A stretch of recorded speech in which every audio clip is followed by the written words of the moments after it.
ভোটে চাচ্ছেন?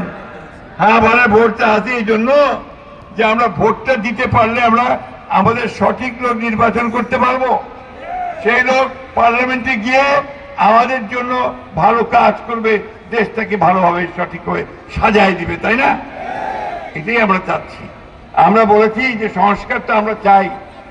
আমরা 2016 সালে আমাদের নেত্রী দেশনেত্রী বেগম খালেদা জিয়া তিনি ভিশন বাংলাদেশ 2030 দিয়েছিলেন।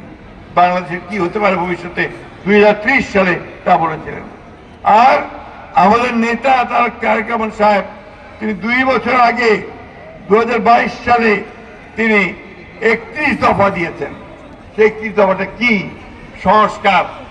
লোকে বলে এই সংস্কার কি জিনিস? সাধারণ মানুষ সংস্কার অত বুঝে না। তাই কি বুঝে? মূল কথা আমি যেন ভোটটা দিতে পারি, আমার দেশে যেন শান্তি থাকে।